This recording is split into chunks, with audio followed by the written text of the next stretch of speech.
તમારું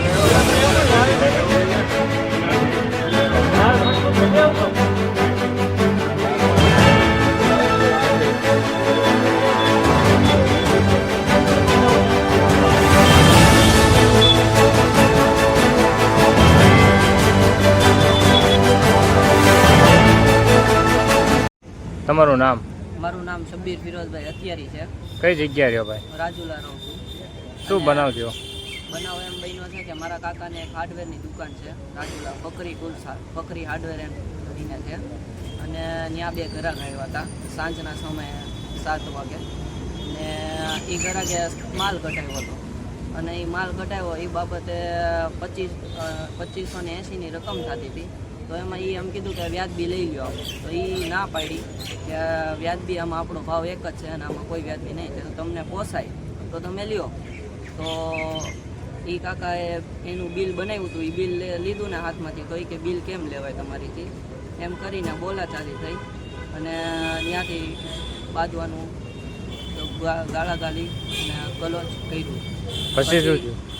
પછી મારા કાકા સાંજે 8:30 વાગે 9 વાગે બજારીને વયા ગયા અને ફ્રેશ થઈને નમાઝ બમાઝ પડી અને હજી જમવા બેઠતા હતા ત્યાં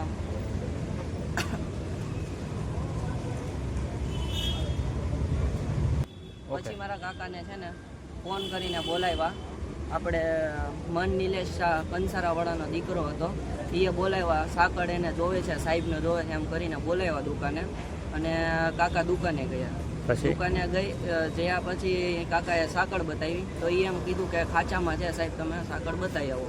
તો એ કાકાએ ના પાડી કે ખાંચામાં હું સાકળ લેવા ન જાઉં, તમે એ કે ક્યાં અહીંયા લેતા આવો. તો જમવાનું બાકી હતું તો મોડું થતું તો દુકાન પાછી બંધ કરીને વૈયા ગયા કાકા. પછી ઘરે જતા હતા ત્યાં મસ્જિદ પાસે પહોંચ્યા ને ત્યાં એ રોકી લીધા આ 2 જણાએ. અને આ મન નિલેશ શાહે અને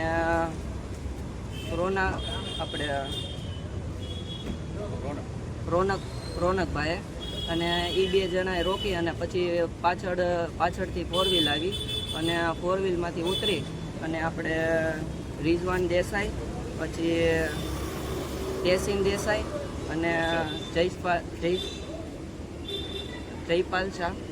જયપાલ શાહ યાદવ જાડેજા, જયપાલ શાહ જાડેજા, એ 3 જણા ગાડીમાંથી ઉતરી અને કાકાને મારવા માંડ્યા અને જેથી કરીને એનો હાથ અને ઈજા પહોંચી છે.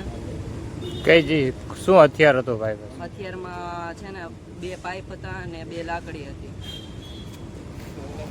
કઈ જગ્યા તમારા કાકાને વાગ્યું? એક હાથમાં વાગ્યું છે, પગમાં વાગ્યું છે અને ખંભામાં શોલ્ડરમાં વાગ્યું છે, મૂઢમાર છે. તમારે કાકાની હાલત કેવી છે અત્યારે?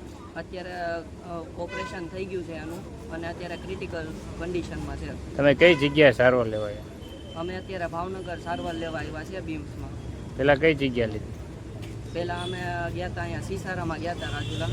ત્યાંથી શું કીધું? ત્યાંથી અમને સારવારનો રેફરન્સ ન મળ્યો એટલે અમારે અહીંયા તાત્કાલિકમાં આવવું પડ્યું. આ વિશે પોલીસ ફરિયાદ કરી? પોલીસ ફરિયાદ કરેલી છે અને આગળની કાર્યવાહી થાય છે.